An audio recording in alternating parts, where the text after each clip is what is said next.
কোচবিহারের মাথাভাঙার খবরের দিকে এবার নজর রাখবো। কোচবিহারের মাথাভাঙায় রুইডাঙ্গায় বিজেপির মহিলা মোর্চার কর্মীকে নগ্ন করে মারধরের যে অভিযোগের ঘটনা, সেই ঘটনায় ইতিমধ্যে এখন নড়ে চড়ে বসলো বিজেপির তরফ থেকে বিভিন্ন রকম পদক্ষেপ নেওয়া হচ্ছে।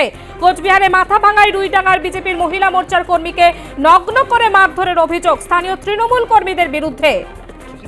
অভিযোগ 25 তারিখ ওই মহিলা যখন মাঠে কাজ করতে যাচ্ছিলেন সেই সময় তাকে আটকায় তৃণমূলের লোকজন, ব্যাপক মারধর করে তাকে নগ্ন করে দেওয়া হয়, এমনটাই অভিযোগ। সেই অভিযোগের ভিত্তিতে এবার বিজেপির তরফ থেকে বড়সড় একটা পদক্ষেপ নেওয়া হচ্ছে।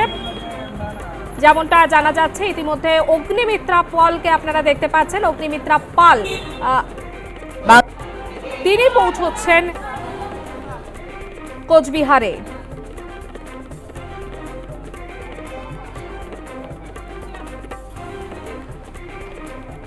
বাংলার নাগরিক হয়ে, বাংলার একজন মা হয়ে, বাংলার একজন মহিলা হয়ে আমি আজকে লজ্জিত, এবং আজকে যে বর্বরতা এবং যে নৃশংসতার সাথে এই ঘটনা ঘটেছে আমাদের সংখ্যালঘু মোর্চার বোনের সাথে, আমাদের কোনো ভাষা নেই এর কন্ডেম করার। মণিপুর নিয়ে যিনি এত কথা বললেন, ভারত সরকারকে এত কন্ডেম করলেন, আজকে সেই মণিপুরের ঘটনা ঘটছে পশ্চিমবঙ্গে, সেটা নিয়ে ওনার তরফ থেকে একটিও স্টেটমেন্ট নেই।